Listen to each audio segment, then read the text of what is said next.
একটা সাজানো গুছানো একটা স্বপ্নের মতো ফুলের বাগানটা সে তছনছ করে দিল। এখনও সে টাকাই করছে আমার কাছে। আমি ফুরান বিন ওয়ালি। আমি আমার ওয়াইফের নাম তানভীয়া তানহা মুন এবং বর্তমানে আমার একটি কন্যা সন্তান রয়েছে আইজা বিনতে ওয়ালি।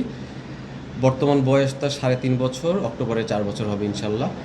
আমার বিয়ের প্রায় আজকে 9 বছর হবে। ডিসেম্বর 7, 2018 সালে আমাদের বিয়ে হয় পারিবারিকভাবেই। এবং সংসারটা দীর্ঘদিন থেকে চলে আসার পরে, বাচ্চা হওয়ার পরে কিছুটা মানে সমস্যা তৈরি হয় যে সে একটা ছেলের সাথে বারবার ধরা খায়। তাকে জিজ্ঞেস করার পরে বলে যে সে তার প্রথম প্রেম ছিল, তাকে ভুলতে পারছে না। এই করে 3 থেকে 4 বার ধরা খেয়েছে। এবং প্রথমে বলেছে পোস্টপার্টাম ডিপ্রেশন, আমি মাফ করে দিয়েছি।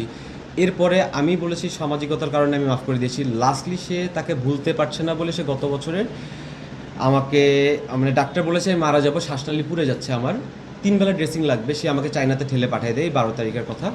পরের দিনই উইদাউট এনি মেডিসিন, আমি চায়নাতে যে লাগেজ খুলে দেখি যে কোনো মেডিসিন নেই। আমি দেশে এসে শুনি যে সে আমার বাসায় নেই। আমি তার বাসায় যে পায়ে ধরি যে বাচ্চাটাকে এতিম করো না, বাচ্চাটা কিছুই বোঝে না, দুনিয়াটাও দেখেনি। এখন সে বাচ্চাটা এতিম হলে কীভাবে? পার্সোনাল ইন্টারেস্টের কারণে তো আমিও স্যাক্রিফাইস করছি তার পরকীয়াটাকে। আমি নিজের কষ্টে নিজেকে মৃত ঘোষণা করে আর কি চলছি যে যাক, ভালোবাসার দিন শেষ আমার। তারপর তারা শোনেনি, সে সব কিছু চায়। সে চলে যাওয়ার পর এখন প্রপার্টি চাই, সব কিছু চাই। সে সব কিছু নিয়ে পালিয়ে গেছে, আমি জানি না। আমি আল্লাহর কাছে তাকেই চাচ্ছিলাম।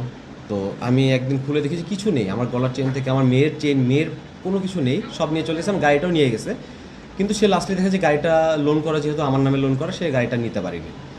তো সেটা আমার উপর চাপাই দিয়েছে এবং সে আমার ব্যবসা থেকে শুরু করে সব দখল করে নিয়েছে। সে যে সোশ্যাল মিডিয়াতে আমার ব্যাপারে উল্টাপাল্টা কথাবার্তা, ফেসবুকে লাইভ করে, যেহেতু সে উল্টাপাল্টা কথাবার্তা বলে আমার মান সম্মান শেষ করছে। কারণ সে জানে যে আমি মানে এই জায়গাটাতেই আমি হেরে যাব, যে মান সম্মানটা আমার সবার আগে হচ্ছে। যে আমার ওয়াইফ পরকীয়াতে লিপ্ত হয়ে একজন নৌ কর্মকর্তা লেফটেন্যান্ট কমান্ডার আফসার মাহমুদ নামক, সে দীর্ঘদিন ধরে ভয়ভীতি দেখে আমার বউয়ের সাথে অবৈধ সম্পর্কে ছিল। কারণ আমি দেশের বাইরে যাওয়া আসা করা হতো।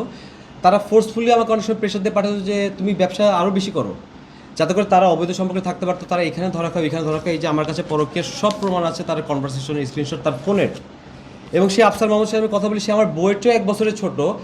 আমি নৌবাহিনীতে কমপ্লেন করি এডির মাধ্যমে, সেটা স্বরাষ্ট্র মন্ত্রণালয়ে আমি একটা কপি পাঠিয়েছি, সংশ্লিষ্ট প্রত্যেকটা জায়গায় আমি পাঠিয়েছি। বিএম মহসিন, তাদের ম্যানেজমেন্ট, এবং সে যেখানে আছে বিএম ঈশা খান, সেখানেও পর্যন্ত আমি কমপ্লেন দেওয়ার পরে এখনও পর্যন্ত পদক্ষেপ হয়নি।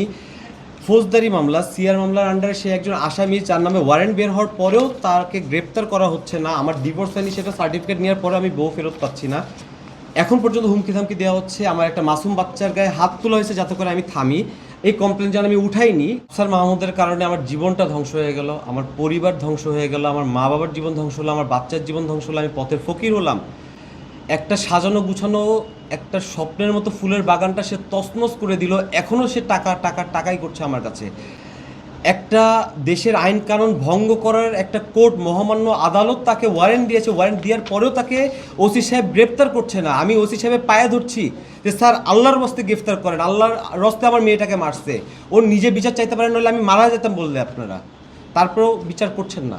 ওয়ারেন্ট বের হওয়ার পরে ওসি সাহেব তাকে 1 সপ্তাহের উপরে গ্রেপ্তার করছে না।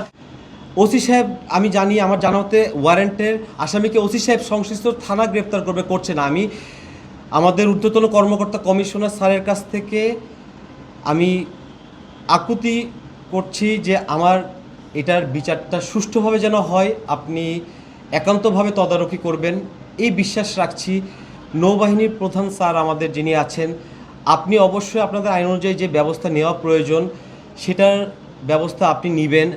তারা কোর্টের কথা অবমাননা করে অন্যায়ের পর অন্যায় করে যাচ্ছে। একটা নেভি অফিসার আফসার মাহমুদ এখনও করে যাচ্ছে, আজকে পর্যন্ত করে যাচ্ছে।